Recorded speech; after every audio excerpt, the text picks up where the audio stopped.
अयोध्या दान गबन मामले की जांच लगातार जारी है। हर एंगल से एसआईटी इसकी तह तक जाने की कोशिश कर रही है।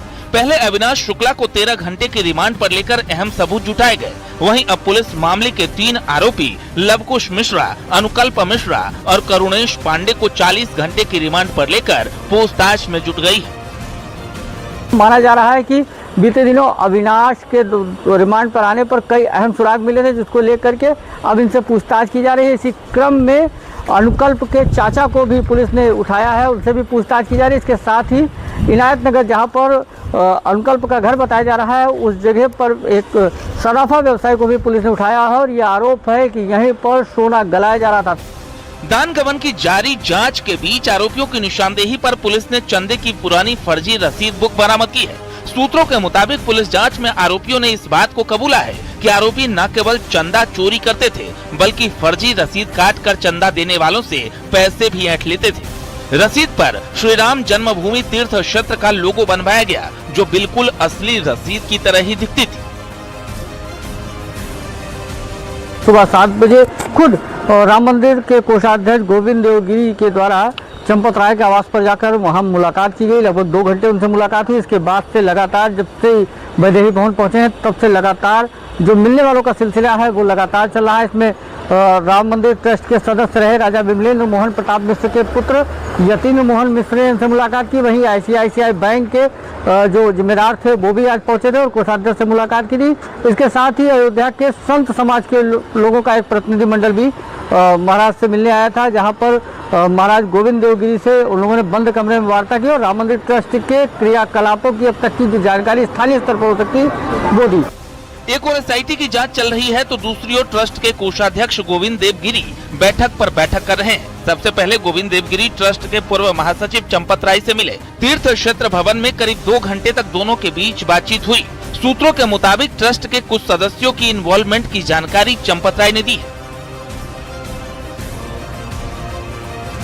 इसके साथ ही गोविंद देवगिरी ट्रस्ट के आमंत्रित सदस्य गोपाल राव से भी मिले। मुलाकात के बाद गोपाल राव ने पहली बार खुलकर अपनी बात रखी। उन्होंने कहा कि उन्हें ट्रस्ट से अस्थायी रूप से नहीं हटाया गया है, बल्कि नैतिकता के आधार पर कुछ समय के लिए ट्रस्ट की बैठकों से दूर रहने का फैसला लिया गया है। देखिए, मंदिर में ट्रस्ट के मीटिंग जो चलती है उसमें निमंत्रित सदस्य होते हैं। ये जो बवाल माध्यम के द्वारा लोगों को गुमराह करने का प्रयास कर रही है, तो राम मंदिर में गोपाल जी का भी कपला है, चंपत राय जी का भी है, अनिल जी का भी है, हमारा कुछ नहीं है। फिर भी माध्यम में इतना आ रहा है, इसलिए नैतिकता के आधार पर 2 लोगों ने इस्तीफा दिया, उनका स्वीकार हो गया। गोपाल राव के अलावा गोविंद देवगिरी ने ICICI बैंक के कर्मचारियों से भी पूछताछ की और फिर अयोध्या के साधु संतों से मिलकर ट्रस्ट के कार्यकाल और व्यवहार की जानकारी ली। आने वाले समय में कुछ बड़ा परिवर्तन होगा, वो देखेगा, सबके सामने आ जाएगा। जो जनमानस को नई दिशा देगा, उनकी आस्था का केंद्र है, इसलिए तमाम सारे बदलाव हो चुके हैं।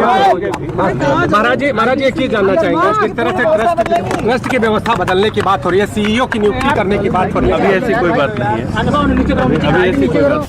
राम मंदिर दान गबन के बाद अब ट्रस्ट को नए रूप देने की चर्चा चल रही है। CEO की नियुक्ति के साथ ही खाली सदस्यों के पद भी भरे जाने। फिलहाल जो मुलाकात का सिलसिला है वो अभी भी चल रहा है और कोषाध्यक्ष गोविंद देवगिरी इस समय अयोध्या में मौजूद है और राम मंदिर ट्रस्ट की व्यवस्थाओं पर मंथन कर रहे हैं। सहयोगी सर्वेश के साथ मेरे गोस्वामी, न्यूज़ 18 अयोध्या।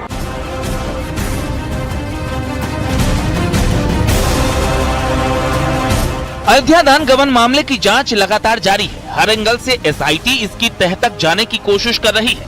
पहले अविनाश शुक्ला को 13 घंटे के रिमांड पर लेकर अहम सबूत जुटाए गए। वहीं अब पुलिस मामले के 3 आरोपी लवकुश मिश्रा, अनुकल्प मिश्रा और करुणेश पांडे को 40 घंटे की रिमांड पर लेकर पूछताछ में जुट गई है। माना जा रहा है कि बीते दिनों अविनाश के रिमांड पर आने पर कई अहम सुराग मिले थे, जिसको लेकर के अब इनसे पूछताछ की जा रही है। इसी क्रम में अनुकल्प के चाचा को भी पुलिस ने उठाया है, उनसे भी पूछताछ की जा रही है। इसके साथ ही इनायत नगर, जहां पर अनुकल्प का घर बताया जा रहा है, उस जगह पर एक सराफा व्यवसायी को भी पुलिस ने उठाया है और ये आरोप है कि यहीं पर सोना गलाया जा रहा था। दान गबन की जारी जांच के बीच आरोपियों की निशानदेही पर पुलिस ने चंदे की पुरानी फर्जी रसीद बुक बरामद की है। सूत्रों के मुताबिक पुलिस जांच में आरोपियों ने इस बात को कबूला है कि आरोपी न केवल चंदा चोरी करते थे बल्कि फर्जी रसीद काट कर चंदा देने वालों से पैसे भी ऐंठ लेते थे। रसीद पर श्री राम जन्मभूमि तीर्थ क्षेत्र का लोगो बनवाया गया जो बिल्कुल असली रसीद की तरह ही दिखती थी। सुबह 7 बजे खुद राम मंदिर के कोषाध्यक्ष गोविंद देवगिरी के द्वारा चंपत राय के आवास पर जाकर वहां मुलाकात की गई। लगभग 2 घंटे उनसे मुलाकात हुई। इसके बाद से लगातार जब से वैदेही भवन पहुंचे हैं तब से लगातार जो मिलने वालों का सिलसिला है वो लगातार चल रहा है। इसमें राम मंदिर ट्रस्ट के सदस्य रहे राजा विमलेंद्र मोहन प्रताप मिश्र के पुत्र यतीन्द्र मोहन मिश्र ने इनसे मुलाकात की। वहीं ICICI बैंक के जो जिम्मेदार थे वो भी आज पहुंचे थे और कोषाध्यक्ष से मुलाकात की थी। इसके साथ ही अयोध्या के संत समाज के लोगों का एक प्रतिनिधिमंडल भी महाराज से मिलने आया था, जहां पर महाराज गोविंद देवगिरी से उन लोगों ने बंद कमरे में वार्ता की और राम मंदिर ट्रस्ट के क्रियाकलापों की अब तक की जो जानकारी स्थानीय स्तर पर हो सकती वो दी। एक और SIT की जांच चल रही है तो दूसरी ओर ट्रस्ट के कोषाध्यक्ष गोविंद देवगिरी बैठक पर बैठक कर रहे हैं। सबसे पहले गोविंद देवगिरी ट्रस्ट के पूर्व महासचिव चंपत राय से मिले। तीर्थ क्षेत्र भवन में करीब 2 घंटे तक दोनों के बीच बातचीत हुई। सूत्रों के मुताबिक ट्रस्ट के कुछ सदस्यों की इन्वॉल्वमेंट की जानकारी चंपत राय ने दी। इसके साथ ही गोविंद देवगिरी ट्रस्ट के आमंत्रित सदस्य गोपाल राव